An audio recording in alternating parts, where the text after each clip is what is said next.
Ciao a tutti makers, ben ritrovati nuovamente anche oggi, questo lunedì sul mio canale. Questa mattina sono uscito di casa, sono andato direttamente all'Idl perché oggi ripartiva un'offerta per l'avvolgitubo e il regolatore di pressione. Io ho colto l'occasione proprio per cercare di risparmiare un po'.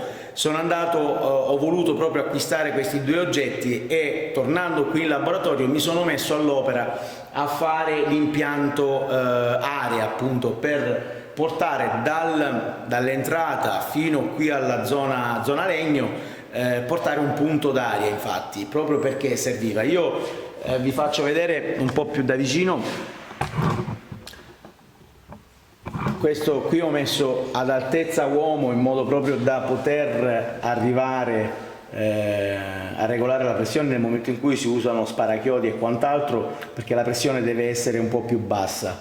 E invece in alto ho messo l'avvolgitubo con la pistola che è qui, in modo proprio da avere un punto aria da questa parte. Poi invece proseguendo, va bene, il tubo classico, questo qua bianco, ve lo faccio vedere più da vicino, questo qui bianco, questo dovrebbe essere da 12 se non sbaglio, 18, 10, è da 10, non da 12, e ho attraversato tutto il laboratorio per arrivare fino a qui. Ovviamente ho fatto un impianto aereo senza perderci più di tanto tempo con le fascette, quelle a stop. Lì ho messo un T in modo da avere anche un punto aria qui vicino al tornio con l'innesto rapido. Continuando di qua, qui già c'era il punto aria se vi ricordate, però ho voluto rimettere anche qui uno T per scendere qui e l'ho attaccato giù. E questo blu adesso andrà via, questo tubo, qua devo sistemare un po', e qui siamo davanti al compressore. Altro regolatore di pressione, raccogli condensa, questo solo quello, non mette olio nell'impianto perché a me insomma vicino alla sega qua non utilizzo la sparachiodi, insomma non serve l'olio, ecco. E il compressore è qui sotto vicino all'entrata, perciò ho fatto un bel percorso abbastanza lungo per arrivare insomma nella zona legno che è da quella parte, ma tutto sommato sono le l'1:45 adesso e devo dire che ci ho messo un paio d'ore per fare tutto, perciò non ho curato tanto l'estetica, ma ho curato molto la funzionalità e i punti proprio giusti per poter mettere insomma i punti d'aria. Bene, io non mi dilungo più, perciò vi lascio a quei piccoli spezzoni di video che ho fatto, ve li metto insieme, ve li mando e noi ci vediamo in questi giorni. Ci saranno altri piccoli video proprio per farvi vedere ciò che mi arriva in laboratorio, lo apriamo insieme, vediamo che cosa c'è all'interno dei pacchi che arriveranno e vi farò un unboxing dei prodotti stesso e poi un po' più avanti faremo una recensione dopo averli provati o testati un po'. Non mi dilungo più, vi saluto, voglio ricordarvi che il mio videocorso è ancora disponibile fino al 30 aprile con l'offerta dell'estrazione, c'è un'estrazione delle 3 saldatrici. Chi vuole imparare o chi vuole supportare il canale può farlo anche o soprattutto in questo modo. Io vi saluto e ci vediamo alla prossima, ciao!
Vieni qua.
Ciao.